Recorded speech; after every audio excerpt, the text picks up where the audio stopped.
Hey guys, what is up? Super K-Man Rocks here, and I am here for my LCS Finals overview and analysis video in the Summer Split Playoffs, the LCS Championship, whatever you want to call it. This is the final series of the year domestically here in the LCS in North America. By the end of this video, we are going to know our LCS champion, we are going to know our #1 seed going to Worlds, and we are going to know the form that they are in. I am very, very excited to cover this. Of course, the finals is kind of the capstone of the year here in the LCS, and so I'm very excited to go into detail and talk about everything there is to talk about. If you want to know my thoughts on how we got here, how we got through all the playoffs, and how these two teams ended up making it to this spot, check out any of the videos in the playlist up in the iCard. Of course, up there will also be the semifinals video by itself if you just want to check out the semifinals and, kind of figure out how we specifically got to this game when it came to, the second and third seeds playing off against each other. But if you're interested in any of that stuff, of course, we've covered every single game of the LCS so far this year on this channel. You can check all of that out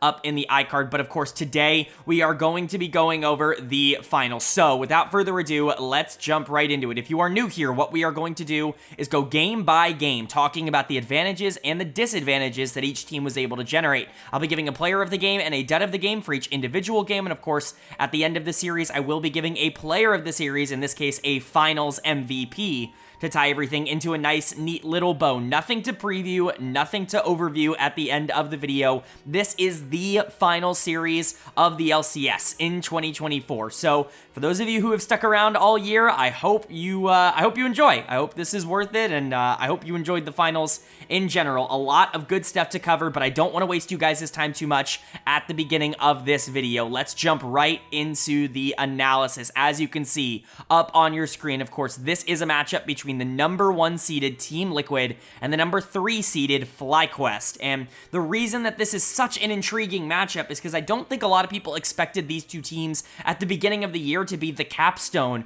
of the LCS. There were a lot of other organizations that I think on paper were looked at as the ones that should theoretically be dominating. People are going to point to Cloud9, but even teams like NRG I think had a lot more hype than Team Liquid and FlyQuest coming into the year. If you go and look at my preseason predictions, that holds true, right? Like, Cloud9 was #1, NRG was #2. I think Fly was 3 and Team Liquid was 4, but that is certainly not how it has turned out. Team Liquid has obviously grown and expanded into being one of the most consistent teams in the world at the current moment. I mean, they have really just shown up and shown out. They have proven without a shadow of a doubt that they deserve to be taken seriously. They made top 4 at the Esports World Cup. They end up beating Fnatic at MSI, and they've really run the table here in the LCS. They have not really been stoppable. They are, at this point in time, undefeated in terms of series score. They have yet to lose a single series in the summer split. They come into the finals with about as much momentum as is humanly possible. However, FlyQuest is certainly not some sort of pushover team. Like, Team Liquid might be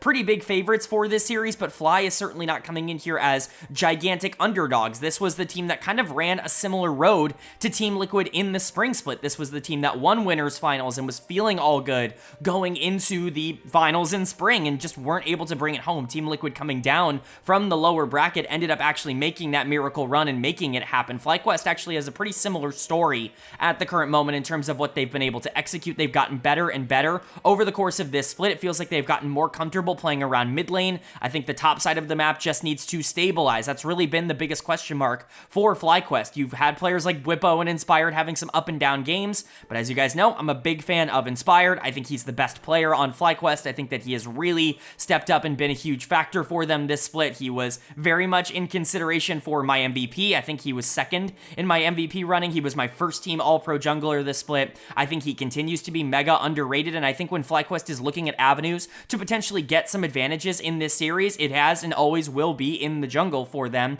because, as I've said about Team Liquid in the past, I'm just a lot lower on Umpty than a lot of other analysts. I think he's got a really good team around him. I think the game plan plan has been really successful for Team Liquid, and it's made him look really solid, but I left him off my All-Pro list entirely, even in a split where Team Liquid went undefeated, mostly just because I don't think he played all that influential of a role in getting them to where they are. I could see that as potentially being a very good matchup for Fly, but there are a lot of reasons to be concerned for Fly, and there are a lot of reasons that they are coming into the series as major underdogs. Bwipo is probably the biggest one for me. This guy has just been so majorly inconsistent over the course of this year. He looked really, really good in the semifinals, but he was also going up against Sniper, who I think was really struggling. He had a really rough playoff run, even with 100 Thieves winning. It's just hard to take anything away from that series because Sniper had been losing to a lot of other top laners, and, you know, Bwipo was better than a lot of the top laners that ended up beating Sniper, and so it's hard to get an idea, and specifically, it's concerning in this series because he's going into Impact. He's going into the MVP of this split, the player that was clearly the best in the entirety of the LCS. Impact, one of the greatest of all time, like, regardless of, you know, position or even, like, region at this point. Impact is one of the GOATs. I think a lot of people would tell you that, and he is arguably playing in peak form right now, with Team Liquid really being able to adapt to the meta very well and draft successfully around the top side of the map. Impact has been made to look like $1,000,000. His laning has gotten significantly better. His team fighting is still excellent. It's still world class. And that's the concern for Fly, right? If you're looking for a potential upset here, Bwipo's going to need to be able to step up. Like, players like APA and Quad, I think anybody could theoretically win that matchup. Quad is more mechanically talented, but APA plays his role a little bit more consistently. Yon and Core are probably the better bot lane. I should say almost certainly the better bot lane, but Masu and Busio have actually been great. Busio, in particular, has been exceptional for FlyQuest during this playoff run, arguably better than Core, or at least more of a standout than Core in this playoff run, in my opinion. He really has been that good. So it's not like FlyQuest is completely obliterated in terms of the matchup across the board. We saw that in winners finals when Fly actually went to 5 games against Team Liquid, but they have to be able to close it out. The problem for them has been that they're not nearly as cohesive as a team as someone like Team Liquid, as a team like Team Liquid. They need to be able to step up and make the big decisions in the later half of the game that's going to push them over the mark. Team Liquid is so versatile, they can play a couple of different styles, and they seem to have a great read on the meta. If FlyQuest can answer that, especially if they can get these gigantic leads early, anything can happen in this series. But all of that prepping to say that Team Liquid is definitely the major favorites coming into this. If they were to lose it, it would be their first series loss of the year, and it would be considered a pretty big upset. A lot of people are seeing Team Liquid as the clear team at the top of the LCS. We'll see if that ends up holding true. The only way to know, though, of course, is to go game by game, and that means starting with game number 1. So let's get right into it. The winner of game number 1 was FlyQuest. They are going to take the first game of this series. They're going to go up 1-0, and this is a chaotic way to start this finals. FlyQuest taking blood early. That was a crazy game number 1. A lot of really interesting talking points to take away from the game, because I think that there were actually a lot of really, really, really good gameplay moments from FlyQuest. I think they had a very clear idea of what their game plan ended up being. This is a really good anti-meta draft, I think, from Fly, and they went out and executed it. I think a lot of people might look at some of these more eclectic picks like the Olaf top and, you know, even generally like the Lilia plus Yone as your mid-jungle duo and say, well, the consistency of that is going to fall off late when you have to 5v5 front to back into something like Maokai and Corki and like Kazante, and, you know, you don't really have a lot of tools to be able to stick onto a lot of these targets. However, if you are able to get this gigantic early lead, you actually have a lot of ways to blow up a lot of the backline, to make Corki or Ezreal's life a lot harder, mostly because of the Olaf. Lilia obviously helps to that a lot, but there's a reason I call this kind of an anti-meta comp, and that's because when you draft this comp, you are specifically like drafting to kill AD carries, and that's exactly what they did for a lot of this game. But player of the game is an absolute no-brainer. What a masterclass in game number 1 from Inspired. He's going to get player of the game. He was unbelievably good here on the Lilia. This was a jungle canyon. We will get into that in a second. I talked about this in the preview. If you wanted a matchup that could theoretically like push FlyQuest over the top, I absolutely think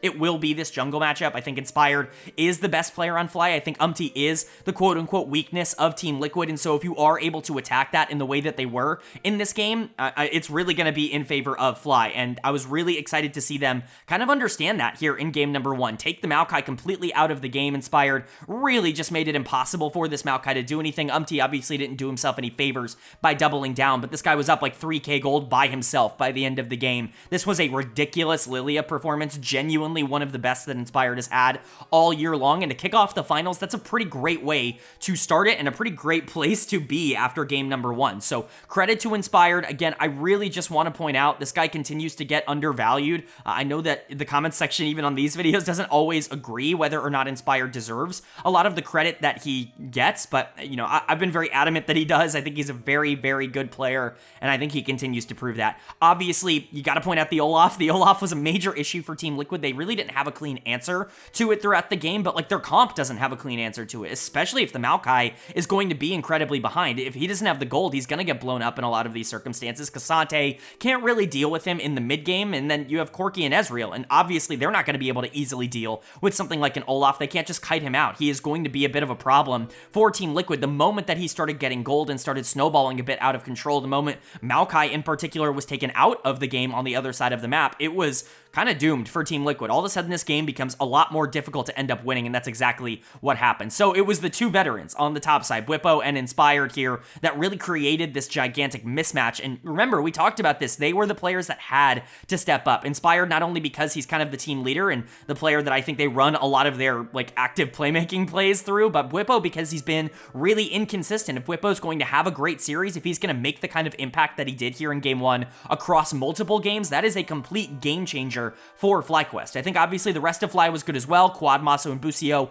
all did their jobs. I'm not trying to take away their accomplishments, but this was the top side of the map that really separated things for Fly, and if they're going to be able to do that again, that's going to be a major, major issue for Team Liquid. And, you know, for TL, you just have to clean things up in the early game. This team has not really been all that tested over the course of this split. I know that feels weird because I've been talking very adamantly about how I think that the quality of the LCS has gone up over the course of the year, and I completely I stand by that. I absolutely still believe that the LCS is in a significantly better state right now than it was in spring or last year or whatever, right? Like, I think the depth of the league has just gotten better, and the top half of the league has definitely gotten better, but you know, Team Liquid has really been a reason for that because they've risen so far above the top of the league. That's why they've been undefeated, because they're just able to execute on every phase of the game about as well as anybody else in the league is able to. And, you know, that's made it really easy for them to generate some leads in series like this. But this is what happens when you take some of these players out of their comfort zones. Umti really reverting back to a lot of the stuff that I saw in the LCK and a lot of the reasons I was concerned about, you know, him coming over to Team Liquid. I was never a huge fan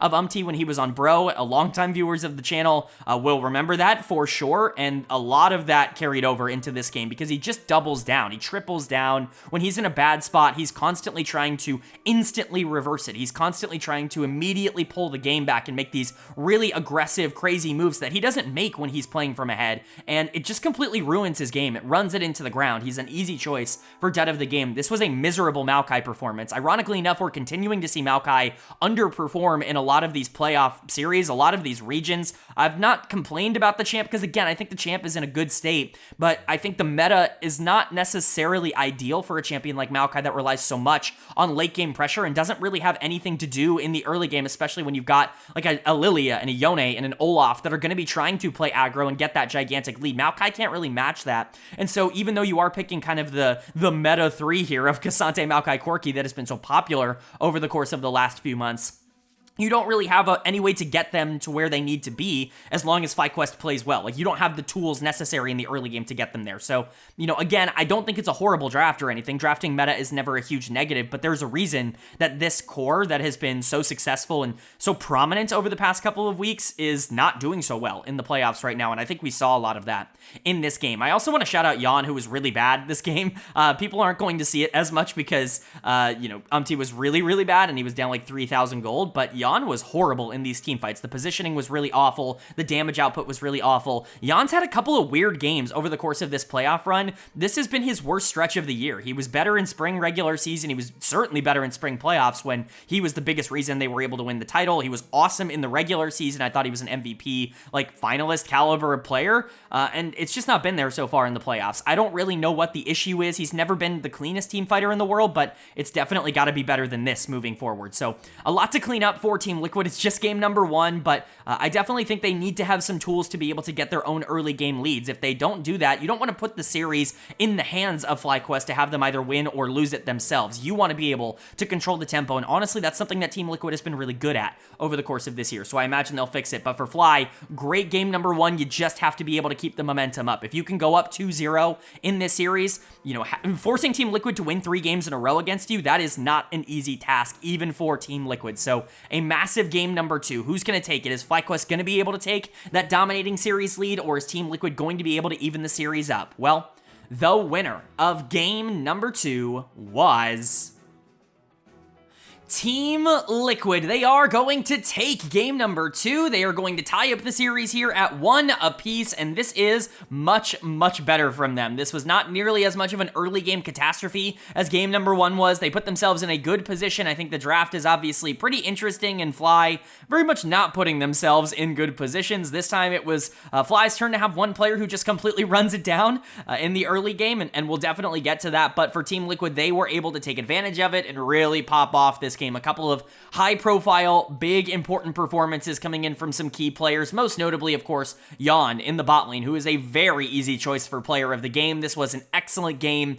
from Jan. Get him back into the comfort zone. Get him back onto things that he can, you know, perform his style of game on. He is a lane-first type of player. He wants to dominate the 2v2. He wants to be put in a position where he can generate gigantic gold leads. That's where he excels as a player. He's the best at it in the entire league, regardless of position, at getting those gold leads. And so put him on Kalista, put Senna back into this roster. You know, Core JJ was really good on Senna in the previous series. Let him play it again here with the Kalista and let them dominate early on. The Jhin, the Rel, they just don't have the pressure or the prio to be able to try to keep up with the Kalista here, and Jan did a great job of taking advantage of that. This was infinitely better than game number 1. Obviously, he really struggled at the beginning of that first game. He was not really positioning all that well in team fights. He was, again, kind of being taken out of his comfort zone. He had to play super passive early on and then was really relied upon to be kind of the primary damage dealer at the end of game number 1. And that's just, it's a hard thing to do as Ezreal. It's a hard thing to do for Jan in general already. But again, just simplifying the process, getting him back to the things he's good at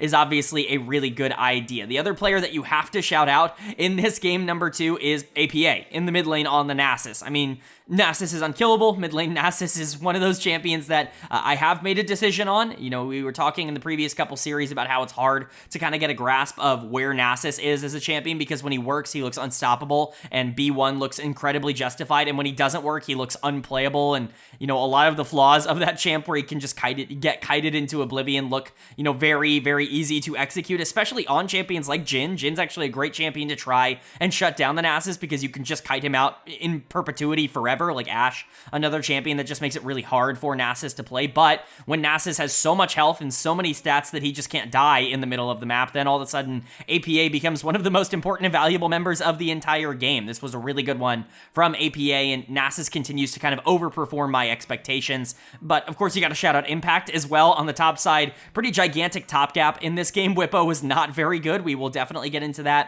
Impact wasn't really player of the game levels. He was good on the Jax. I think the scoreline maybe oversells his impact here on game number 2. Jan and APA were definitely more important in my eyes in terms of like the overall impact to the game as a whole. Even Core JJ I thought was a little bit more impactful because Senna plus Nasus and even Senna plus Jax, like, it makes those champions a lot more difficult to deal with really in any circumstance. But impact still was very good. You don't get this gigantic top gap without like being good in the top lane. You just didn't need to do as much as I think maybe the scoreline would indicate. Umti was fine, wasn't necessarily a star again on this team, but he doesn't need to be. If you're going to pick things like Sejuani, that gives him the tools that he needs to be like early game proactive, like everything that he should be for this team to allow the Nasus and the Kalista and the Jax to kind of do their own thing. That's kind of been the formula for Team Liquid all year long, is get Umti into a position where he can make his laners a lot stronger, and that's what this game number 2 was. So again, back to the formula for Team Liquid, and lo and behold, they end up winning. I expect them to continue to be on this path. But for Fly, you know, honestly, this game was kind of winnable. There were circumstances I think that could have helped them win this game. I don't don't hate this draft really by any means. I think you have plenty of options. I think you have plenty of tools to counter what Team Liquid ended up going for. You just didn't really execute on those very well, and it's very easy to point the finger top lane. Bwipo is going to get dud of the game. We talked about this. The inconsistent play of Bwipo is a major negative on FlyQuest. There were not really a lot of good top laners in the LCS over the course of this year. It was impacted in like half a split of Thanatos, and outside of that, I don't think anybody played particularly well in that role. And so when you have someone like Impact on the other side of this matchup and someone like Bwipo, on FlyQuest who can have a horrible game really at any moment, you have to be worried. Like, you just never really know how any of these games are going to go. Urgot is certainly not the choice. I get that it's a Bwipo staple. I get that Fnatic is kind of on everyone's mind right now, but this is not the version of Bwipo that needs to show up in this series. The Olaf was very impactful in game number 1, and he kind of threw away a lot of that goodwill by just completely running it on game 2 here. Underratedly, though, Quad was horrible this game. I think he's been excellent on Corki. I call him a bit of a Corki merchant, but I don't mean that in like a negative connotation, like not a merchant in the sense that, he can only play Corki and that's the only champion that he works on, but he's the best Corki in the LCS. Like, that's more so what I mean by that, where they've picked this champion a lot over the course of this split, and it's really been a positive for FlyQuest. This was not a very good example of that. The Nasus basically shut down all of the damage that Corki could do. He was never really able to get online, and then once the Nasus did start getting those stacks and was able to move around the map with the Kalista, with the Jax, with the Sejuani, the Senna, like, Corki became basically entirely irrelevant. I think this is one of the weaker games that Quad has played basically the entirety of the playoffs up until this point. Inspired, Masu, Busio, they were kind of along for the ride. Like, I don't think they were excellent, but I don't think they were the problem either. I think this game was, like I said, kind of winnable for a bit of it if you just didn't have the Urgot, who was like a complete non-factor. No damage, no tank stats. Like, this was a 4v5 and really like a 3.5 kind of game for FlyQuest, because Quad really wasn't there either. And so just a difficult one, in my opinion, to win if you're Fly. And this has been the problem for a lot of teams that have run into Team Liquid, is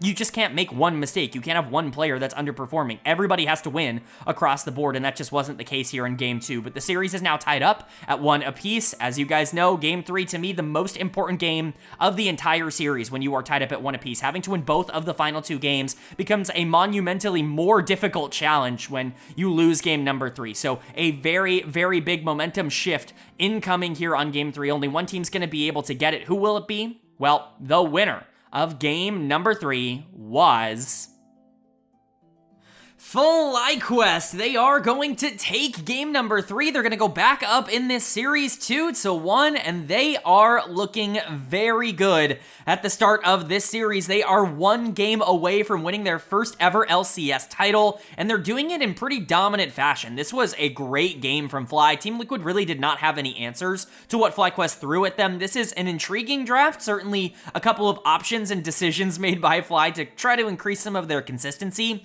in this game. Bwipo obviously being on Renekton definitely helps with that. You still got a couple of question mark ping moments coming from him, but a lot of great moments from him as well. But really, I mean, Team Liquid continuing to struggle in a lot of the same ways that they actually struggled in game number 1. A lot of the ways that they have faltered when they've been faced with like actual pressure in the early game. So that's certainly something to continue to monitor. But for Fly, they're looking excellent. This is truly like the best that they have looked. I'm not going to say all year long, because there were definitely moments in spring where they looked unbelievable before they just fell off a cliff. But this is a really good team right now. Like, they understand their win conditions well. They understand what they should be attacking in draft and in game, and I'm really impressed with some of the like mental micro decisions that they've ended up making, and honestly adaptations that they've ended up making over the course of this split. I think it's really helped their team out a lot. So let's go ahead and get into it. Player of the game for me, maybe a bit shockingly, is going to go to Busio in the support position. This shouldn't be shocking to anybody who watched the game. This was a phenomenal Alistar performance. I think people really are going to give this to Inspired, and trust me, I get it. Like, was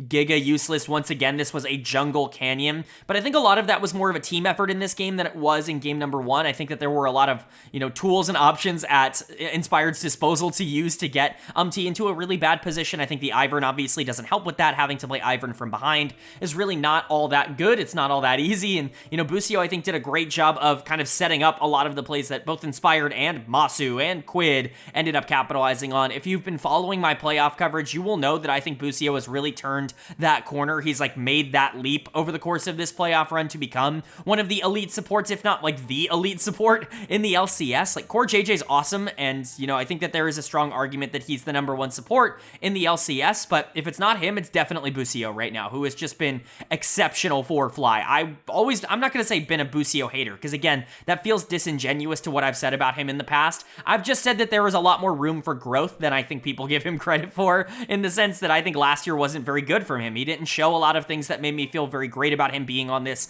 FlyQuest team that just wanted to win the LCS. I was concerned that, he was capped at like the second or the third best support in the league, and that he was never going to be that superstar upside that everybody kind of saw from him. Well, I'm wrong. Like, I'm happy to admit that. I'm always happy to admit when I'm incorrect. This guy has really emerged over the course of this year, but specifically in this summer split playoff run, to be genuinely one of the most interesting players in the LCS. Everything that everyone was hyping him up to be, I never really saw it as much in the NACL. Like, he was a great prospect, but he wasn't like a Masu level prospect, even an Ayla level prospect in my eyes coming into the LCS, but that has been proven completely wrong. I just did not land on that one. Busio is excellent, and I want to make that clear. This guy has probably been FlyQuest's best player over the course of this playoff run, just in general. But Inspired obviously deserves a lot of credit as well. This jungle gap is just ginormous. Has just not been good enough to be able to keep up with Fly right now, and Inspired is a big reason for that. This is the problem playing into Inspired. He just chokes resources out of you over and over and over again. He makes it impossible for you to try to compete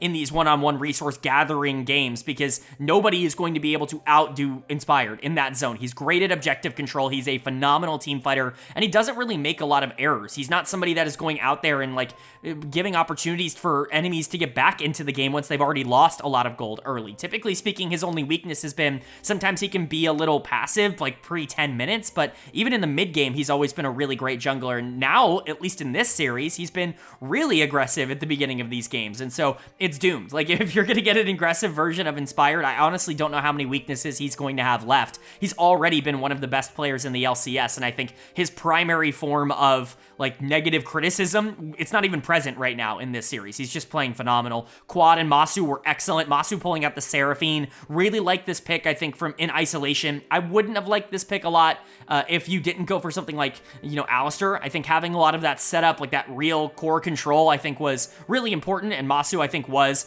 pretty valuable this game, but that's a very hit or miss pick. It could have gone really well. It could have gone very poorly. It just happened to go well for them. Quad was good. Once again, Corky Merchant.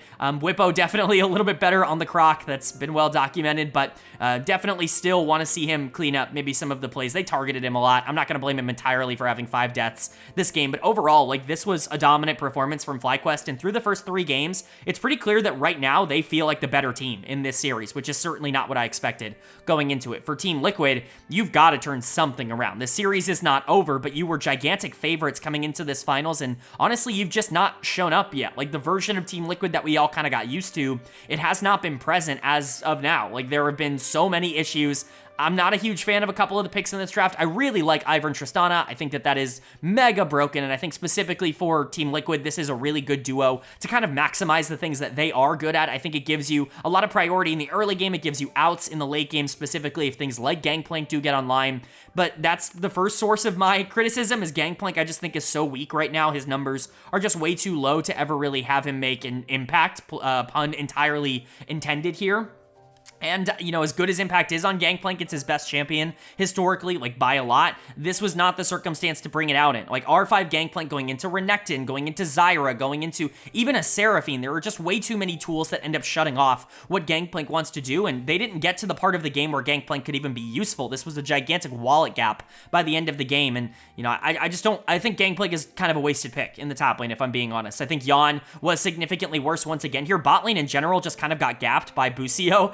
Really gigantic support gap right now. Core JJ is just not keeping up with Busio. Nobody's really been able to keep up with Busio over the course of the playoffs, and as I've said, Umti's dead of the game. Really not a lot left to go into when it comes to him. His early games have been absolutely horrendous. The problem for Umti has always been that he is so feast or famine, and that he is so reliant on being able to enable in the early game and actively be able to generate pressure. Playing from behind is a gigantic weakness for him as a player, and we are definitely seeing that exposed in the finals. A lot for Team Liquid to work on, but they don't have time to figure it out. Their back is against the wall. They are one game away from losing the LCS finals after going undefeated the entire year. That would feel like such a disappointment, I think, to Team Liquid fans. They have to be able to win this game 4, and at the very least push us to a Silver Scrapes game number 5. But FlyQuest, one win away now from becoming the LCS champions for the first time in this organization's history. They've made the finals a ton. Are they going to be able to close it out here, or is Team Liquid going to keep this alive and make that Silver Scrapes a reality? Well, the winner of game number 4 was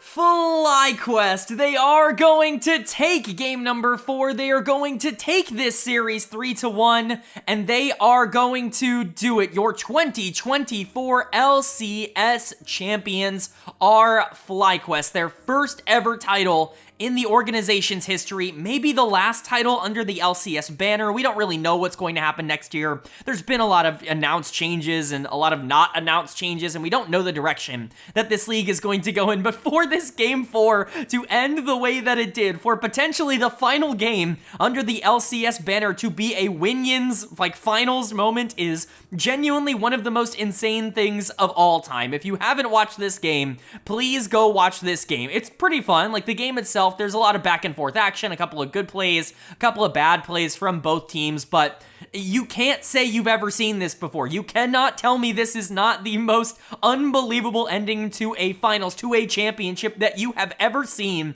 in the history of League of Legends. It's not the players that are killing the Nexus, it's the minions. Team Liquid had this game in the palm of their hands. They were rushing the base, but they just weren't fast enough. It is genuinely insane. One of the most unbelievable finishes that could ever happen in the history of League of Legends, and we just have to be excited for it. I mean, there's nothing else to do other than to celebrate that this was an incredibly fun finals. The presentation was amazing, and obviously, we'll talk more holistically about all of this at the end, but we should talk about Game 4. We should talk about some of the analysis. That's why you're here. If you wanted to go rant and rave about how fun everything was, I'm sure you've already done that in a lot of other places, but we want to talk about Game 4, so let's go ahead and get into it. Player of the game and player of the series. Come on, man. It's a complete no-brainer. This is going to Inspired.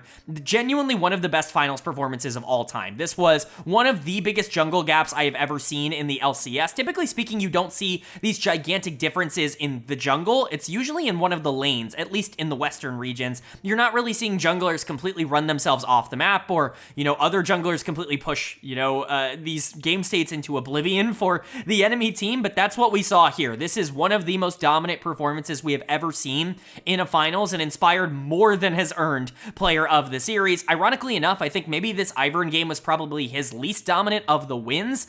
Games 1 and 3 were just ridiculous. He absolutely brutalized in those games, but he still was able to win this one, mostly because of his macro. But it's really, really great to see Inspired not only winning on, Zyra and these more aggressive champions, but to be able to pick up the Ivern, which he just destroyed, and win the support into carry matchup that he himself had been abusing over the course of the beginning of this series. It just goes to show how good a form he is in, how good of a player he is in. And his accomplishments at this level are no longer deniable. He is a former LCS MVP, an LEC MVP. He is now a 2-time LCS champion. This guy has been consistently at the top of the standings. He has been able to make it work in basically any circumstance with any collection of players. Inspired has established his legacy, and now that he's an endemic NA player, remember, he's not an import. He doesn't take up an import slot. He's an endemic NA player. This guy could go down as one of the better LCS players of all time if he continues to play at this level. He really has been exceptional, and I get that some people are a lot lower on him. I know he's not always considered a fan favorite. He was viewed as the villain of the LCS for a majority of this year, but I'm not going to deny what we see on the Rift, which is just performance after performance, and quite frankly, success after success. Inspired is amazing, and he has consistently proven it once again. The rest of this team deserves a lot of credit. Bwipo pulling out the Garen in game number 4 to end up closing out the LCS on is very, very funny. This was kind of a funny little Garen game. The champion kind of does his own thing. He wasn't particularly useful, but it was kind of, interesting to watch Bwipo run around. I don't think he fed. I don't think he inted the game away, which is all you really need from the top side right now. Masu and Busio certainly had their ups and downs in this game. This was probably Masu's weakest game of the entire series, but still they were good enough, and Busio was exceptional throughout FlyQuest's entire playoff run. Again, there's a really strong argument that as good as Inspired was here in the finals, and he's definitely finals MVP, that Busio is like the playoffs MVP. He just was exceptional for Fly in every single circumstance. Quad also has an argument to that. I don't think he was quite as dominant over the course of this entire playoff run. He had a couple more ups and downs, and he generally was more like neutral, I would say, in the finals here. He was just kind of a part of the plan, but still, I mean, his addition has obviously sparked something in this FlyQuest team that they just didn't have before. This is the best team in the LCS, as they have proven in this series, and they are your champions for a reason. For Team Liquid, on the other side, this has to sting, this has to feel bad, this has to, hurt, because they were undefeated coming into this series. They almost completed the perfect split here in the summer split. They could have walked away as two-time champions in 2024. They've talked a lot as an organization, Steve and everybody really along the line, Spawn, basically everybody has come out and said, like, we want to be what G2 is in the LEC. We want to be able to come out and be this organization that year in and year out you can expect to win championship after championship, and they planted the seeds for that this year. Unfortunately, they don't quite get to reap those seeds because FlyQuest is just a little bit too good, but Team Liquid definitely deserves a lot of credit for this split. They were the best team in the LCS for 99% of the summer split. They have grown and evolved so much over the course of this year, and honestly, you have to give this, all the players and all of the staff so much credit. Like, that's really where this comes down to, in my opinion. I've talked about this all year long, but this was not a team that was ever projected to be nearly half as good as they are. This is genuinely a team that can compete to not only make the quarterfinals at Worlds, but I think this is the best, North American roster in terms of progression and upside that we have seen in many, many years, and for that to be this roster that nobody really expected it to be, it's just all the credit in the world goes out to the players for continuing to evolve and the coaches for helping them get there, the planning, the meta reads, all of it, right? The entire package with Team Liquid has to be commended. Unfortunately, they just weren't good enough on the day. This was the worst they have played all split. It's a really bad time for that to happen, but it is what it is. is going to get yet another dud of the game. I'm not going to point fingers. I don't think it's necessarily fair to say that one person lost Team Liquid this series. I don't agree with that. I don't think it's necessarily accurate, nor do I think it's fair to, But at the end of the day, was horrible in this series, unplayably bad for basically all 4 games. I mean, game 2 was generally fine from him, but games 1, 3, 4, he got gapped. In all 3 of those games, he wasn't nearly as useful as his counterpart Inspired on the other side, and that's just not acceptable. I've talked many times about how I think is a bit overrated as a player. I hate to be right. This is one of the situations where I was really happy kind of feeling like I was wrong for a lot of this split, where Team Liquid was doing so well and was doing a great job as a facilitator. Maybe I just wasn't paying hard enough attention, watching bro games over in the LCK, but this was bro This was the version of him that would come out, lose in the early game because he was attempting to do too much, and then lose even harder in the mid game because he was attempting to get that lead back even when he didn't have the priority and the resources in order to do so. It wasn't a great series. I don't want to stick on it too long, but he's going to have to be better at Worlds if this team wants to do better than what they did here. I do want to give a shout out to players like Impact. I thought Impact had a good series. APA, Yawn, Core, they did some stuff in this game. APA was awesome in the early and in the mid game, but made a couple of crucial mistakes down the stretch. None obviously more important than not catching that minion wave back in base, which was a disaster for them. Yawn and Core definitely had some more ups and downs in their playoff run than they did in the regular season, but I still have a lot of faith that Yawn can be like a game breaker, a difference maker at an international level. I think he is good enough to do that. Core is obviously good enough to do that. I don't want it to seem like doom and gloom for Team Liquid. Losing your first series of the year in finals is still a ridiculous sentence to say, and there is a very real possibility that this is the team that does the best from the LCS internationally, but it's unfortunate that they won't be able to do that as the number 1 seed, because FlyQuest will be going as the number 1 seed to Worlds as your champions. And again, I just want to congratulate this org as well. This org has put in a lot of time and a lot of effort. They've put in a lot of resources into bringing in the right staff, bringing in the right people. Papa Smithy obviously is one of the first big people that come to mind, but this org has been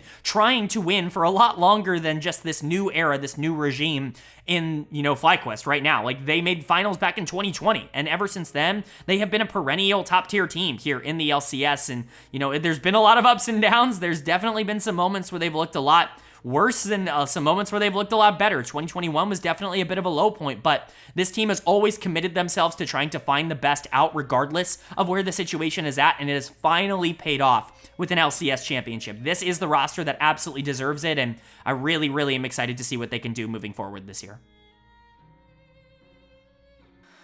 All right, but that is going to do it for my LCS finals overview and analysis video. Congratulations to your 2024 Summer Split champions, FlyQuest. They have earned it. They have improved and evolved a lot over the course of this year. I think a lot of people saw this as an upset because Team Liquid has felt untouchable over the course of this split. But remember, these two teams have played 4 best-of-5s over the course of this year, and they've split 2-2. FlyQuest beat them in winners finals last split as well, or I guess it was upper bracket. But my point still stands. This has been a much more contested rivalry than I think a lot of people have given it credit for, and FlyQuest deserves this trophy. They are not some team that just came out of nowhere as the underdogs and just, you know, kind of randomly took a series off of Team Liquid. They have earned this championship, and I'm excited to see what they can do internationally. Up on the screen, you can, of course, see, you know, the LCS seeds. We're sending FlyQuest, Team Liquid, and 100 Thieves to Worlds.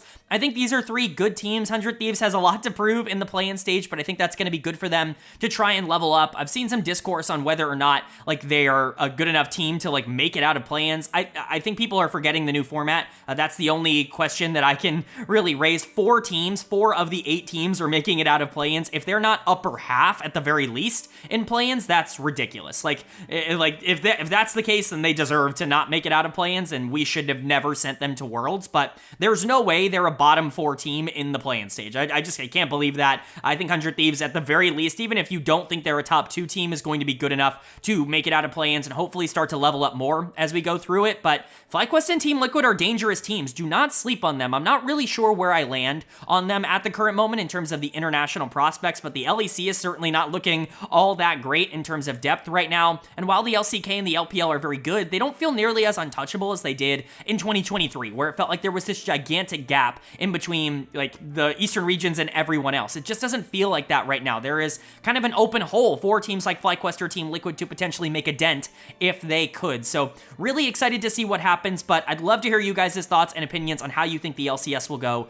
down in the comment section below. I also do just want to say, if you've stuck around for the entire year, if you've watched all of my LCS content, thank you. Like, from the bottom of my heart, it really means a lot. We put so much time and effort into watching every single one of these games and making sure that all these graphics and, you know, all of the analysis that I give you guys is as accurate and up-to-date as possible. I go and rewatch games and all that stuff, and so if you are enjoying the content, I just want to say thanks. Like, you guys are the reason that I do make this, and, you know, this is the end of the LCS split, and so if you've made it all the way through, it really does mean a lot. If you haven't watched a lot of the other content, you're fine as well. I'm glad that you tuned into this one. I do hope you enjoyed it, but we've got a lot of stuff coming up. Of course, LCK finals happened a couple hours ago. As of me recording this, I will be posting that video tomorrow. NACL video or finals are happening today. That video will be coming out in a couple of days as well. And then a bunch of Worlds coverage. It's all around the corner. So if you're interested in comprehensive overviews of everything going on in LoL Esports, of Worlds and the off season when that inevitably comes up, this is the place for it. Hit subscribe and hit that bell. Of course, I really would appreciate it if you left a like as well. We put so much time and effort into these LCS videos over the course of this year, covering everything, and